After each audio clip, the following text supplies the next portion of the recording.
Hello everyone, my name is Steve Schwingles. Today I'm going to be doing a presentation on a paper titled rtCAPTCHA, a real-time CAPTCHA-based liveness detection system. Before we get started, I would like to introduce the heroes of our story. This is not a paper that I am the author of, so I would like to give credit where credit is due. The paper was first presented at the Network and Distributed Systems Symposium in 2018. I have listed the authors on the screen here. I'm not going to try to butcher any of their names. I would like to point out, though, that Dr. Lee teaches CS 6035, Intro to Info Security, and CS 6262, Network Security. So if you have interest in either of those areas, I would highly recommend you take those courses. As for some background, this paper is focusing on looking for vulnerabilities in existing facial and voice authentication systems because it is a growing aspect of the web. As you can see, this is in 2019, MasterCard releases biometric identification. Visa is fighting, fraud with a smile. Microsoft has facial recognition, so it's starting to be everywhere. And the authors wanted to evaluate it and then also recommend improvements in those systems. So first, let me start off with some of the attack vectors that we discussed in the paper. There's two main types of attack. There's presentation attacks, which are physically presenting some sort of impersonating media to the authentication device. So that would be something like a hard copy photo or a screen or a video or even a 3D mask. The other type of attack are compromising attacks. This is an attack where you're fabricating the digital output of the sensor, so the camera on the authentication device, or possibly the speaker. It's a much more scalable attack, and so it's actually where the presentation focuses. They don't really talk about presentation attacks. They focus on compromise attacks. Presently, the defense mechanisms to prevent compromising attacks is that they use some sort of action that is usually a very human action as a CAPTCHA, to verify liveness. So they ask you to blink or smile or both. Also, we're going to be talking about CAPTCHAs a lot during this presentation. So I just wanted to say that CAPTCHA stands for Completely Automated Public Turing Test to Tell Computers and Humans Apart.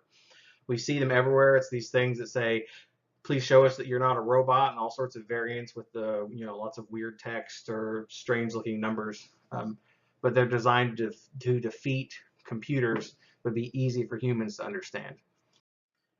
So the big question is, can facial recognition services be compromised using 3D generated models of a user's face? It's one of the big questions the paper asks. The short answer is yes, and we're going to get into why here. First of all, the threat model that the paper uses is obviously on the screen here, but they say that the authentication device is a mobile phone with a camera. The authentication server has not been compromised. Obviously, if you could compromise the authentication server, this would be an awful lot easier. The kernel of the authentication device, however, can be compromised. There is not an attestation mechanism on the device, so there's no way for the service to actually guarantee that the input it's receiving is actually from the camera or the speaker on the device. The client app protocol is also going to be known to the attacker. The attacker can use the camera and the microphone on the device to collect samples of the victim's face and voice, which are then later used to synthesize models of either their voice or their face or both. The attack is also completely automated and needs to occur on the victim's device. So who are we going to test? Well, in the paper they tested Microsoft's Face API in Azure, Kairos Human Analytics, Cognitive Services Face++, which is Alipay, and Amazon's Rekognition. How the tests were conducted, they used genuine videos taken from the CAPTCHA Face Anti-Spoofing database. They used these videos to conduct positive tests on each system using genuine samples. They also generated synthesized videos from the genuine samples to use as negative tests. The models they used 3D face model, which were state-of-the-art methods for generating fake face videos. They used Suri Face, which is a multi-resolution 3D morphable model, and it's labeled 3DSF in all the documentation. FaceGen, which is also another 3D model software labeled 3DFG. They use a trial/demo version of CrazyTalk 8, which is a commercial software for you doing 3D rendering of animated characters in games. And actually, interesting to note, the tool puts brand marks on the images since it's a demo tool, and it's labeled 3DCT8. They also used some cartoonized and sketched photos. They wanted to check whether the services are actually checking the texture information. Those are labeled 2D car and 2D SKE. And then they also use ones called fake eyes/mouth photo, where they replace the eyes and the mouth of a stationary, genuine photo with fake ones cropped from one of the 3D animations, and it's labeled 2D FEM. So let's meet the starting lineup. This is actually one of the genuine images that they used. This is the Surrey face. This is generated by FaceGen, and this one is generated by the 3D model generated by CrazyTalk 8. As you can see, it puts the brand marks on the photo. This is the cartoon face, one of the cartoon images that they used, and this is one of the sketch images they used. And I'm also going to give you a trigger warning. This next one is pretty disturbing looking. This is fake eyes, fake mouth. So yeah, that's the one they used. It's called fake. One of the ones they used called fake eyes, fake mouth, and it's going to produce some pretty interesting results. So let's talk about the findings. The good news is that all the services tested had a true positive rate of 100% with an 85.5% confidence, meaning that they're good at recognizing that it is in fact you. All the services tested also had a true negative rate of 95% with a confidence rate of 77.5. So they're pretty good at detecting when it's obviously not you. And then Amazon Recognition Service performed the best. The bad news is all the services are vulnerable to spoofed faces. 92.5% of the spoofed faces are detected as genuine with an average similarity of 79%. The cartoon and sketch faces show that the texture were also detected as genuine, and they show that the texture information in the photos is not being checked. Also, it shows that the attackers don't really even need to necessarily use sophisticated 3D models if they can use, much simpler images. And also, even the fake eyes, fake mouth attack was pretty successful. And it also is worth noting that the CrazyTalk 8 was successful even with the brand marks in the image. So this is the chart. I pulled this out of the report. This is the chart of their findings. And as you can see, most of the fake faces they tested were 10 out of 10. As you get towards the right, there were some that were 9, 7, and 6 out of 10. But I also want to show you, how these map. As you can see, these are the different faces going across the bottom here. But I wanted to really highlight the ones over on the right. So, and especially these two, which is the Microsoft Azure Face API and the Kairos Human Analytics. Those are all 10 out of 10 for all three of these obviously fake faces.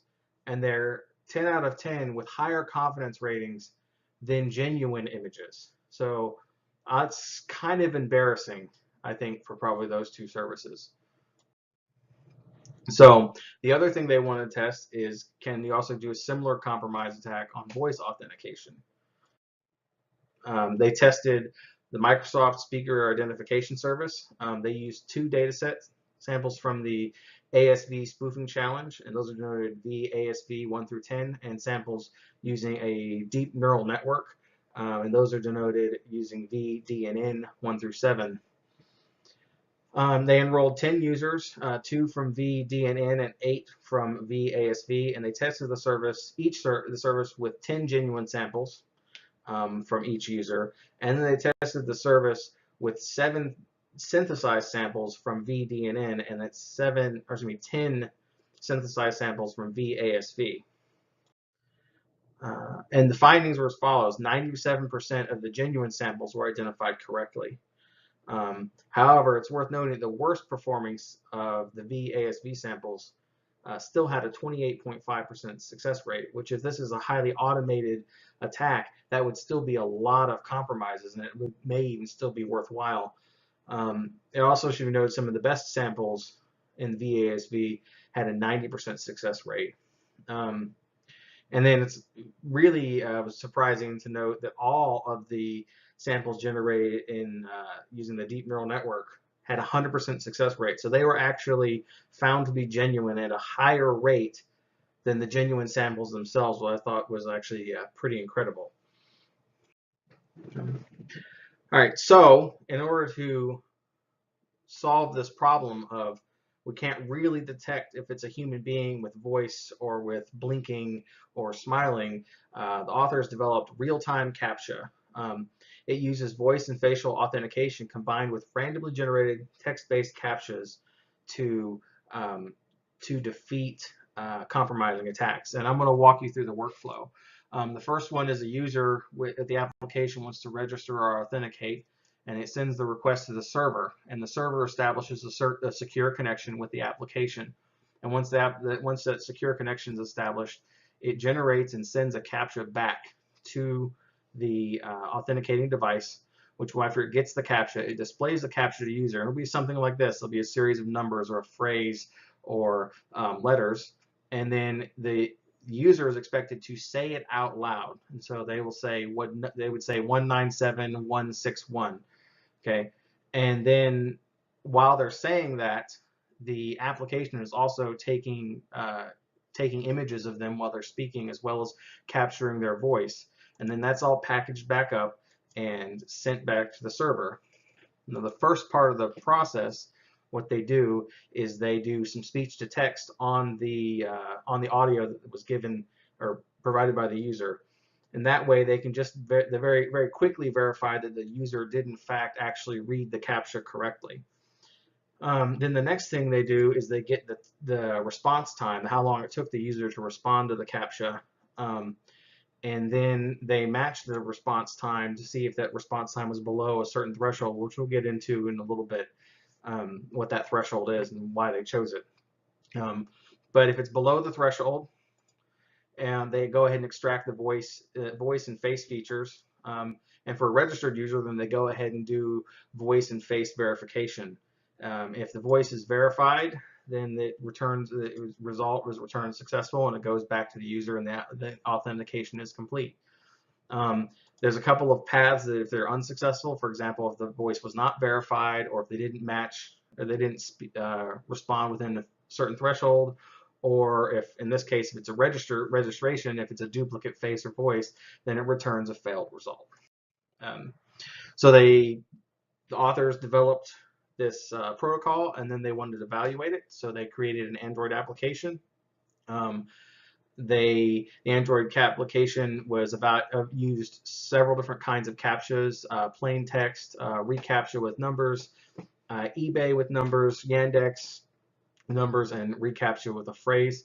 And they provided this application to 31 volunteer participants who then used the application, and they were able to collect data as far as its usefulness and response times to the user response times when verifying the CAPTCHAs. They also evaluated 3 CAPTCHA breaking attacks. They used men-powered CAPTCHA solving, where it's basically crowdsourced, and a human being actually evaluates the CAPTCHA and then provides a response back. An OCR-based CAPTCHA solving attack, and then some state-of-the-art CAPTCHA breaking algorithms.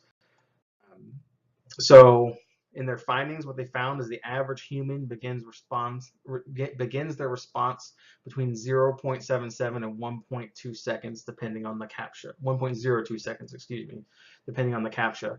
The best CAPTCHA breaking algorithms took a minimum of 5.98 seconds to begin their response, because they have to process that image, get the text out of it, and then send the response back. And that's for the easier CAPTCHAs like the eBay numbers CAPTCHA. Some of the harder CAPTCHAs, such as reCAPTCHA or Yandex, took 10 and 15 seconds. Also, you'll see that the over on the right, the recognition percentages were on some of the harder CAPTCHAs were not, we're actually fairly low, 77, 58%. Also, you'll notice that while the OCR attacks took very little time, they also produced 0% recognition accuracy, so they would not be useful for defeating this system. So then the next thing they wanted to discuss was a security analysis. So what is the likelihood that an attacker could evade rtCAPTCHA? And the short answer is it's a pretty low probability. Some reminders on the threat model: the attacker can compromise the victim phone's kernel. The attacker also can have a malicious version of the authenticating app running on that phone, and the attacker can also use the victim's phone to collect voice and face samples, and then the attack can build face and voice models of the victim. However, the key to this attack is that the attacker must crack the CAPTCHA before time expires.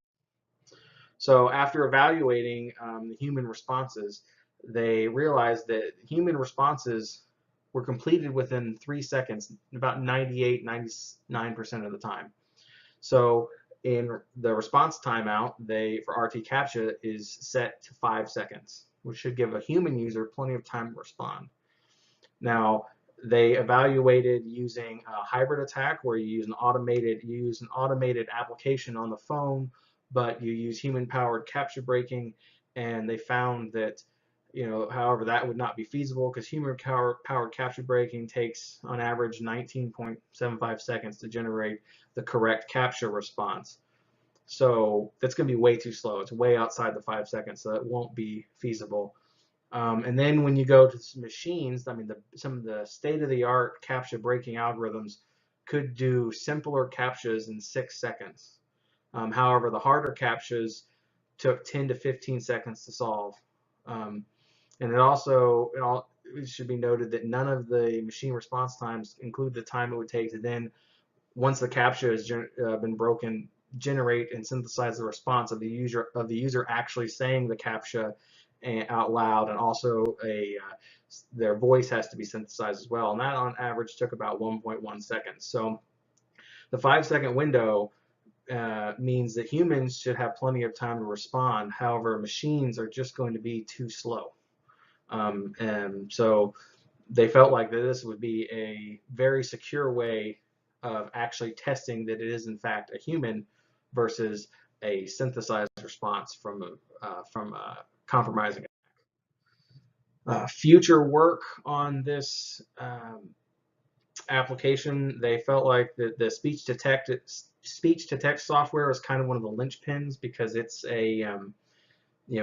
it's the initial evaluation if the response was in fact stated correctly. So they said the future work will involve testing the speech-to-text and with different ambient noise, inside, outside, loud environments. Also, there's a possibility of maybe upgrading speech-to-text to using a lip-reading software so that ambient noise doesn't affect the accuracy of the speech-to-text. They only had used a group of 31 people, so they want to evaluate this software using a much larger, more diverse population and collect a much larger data set, so that they can get better data and fine-tune the algorithm. As well, the facial recognition needs to be evaluated using different illuminations and different poses because they need to better simulate real-world applications. So rtCAPTCHA, what they were able to show through a pretty exhaustive analysis was that current visual and voice authentication schemes available are vulnerable to compromising attacks. They seem to be ubiquitously vulnerable to those attacks. I'm using synthesized facial and voice models. So as the response, rtCAPTCHA is a novel approach that prevents these kinds of attacks because human beings can respond to CAPTCHAs very, very quickly when they're asked to say them out loud, whereas machines still have to process them as images and then pull the data out of the images. So the threat analysis demonstrates that it presents a very strong defense against these kind of scalable automated attacks. It's also worth noting that it would also present while it's not part of the target of the paper, the authors feel like it would also present a pretty solid defense against presentation attacks, because not only would you have to simulate in real life, simulate the person's face, but you're also going to have to simulate their voice. So it would also probably work well to defeat presentation attacks. But is definitely a very very fascinating and kind of very interesting approach towards solving this problem, and solving the problem of detecting if you're actually talking to a live person. So I would highly recommend you review the paper and look into it in even more depth. So thank you.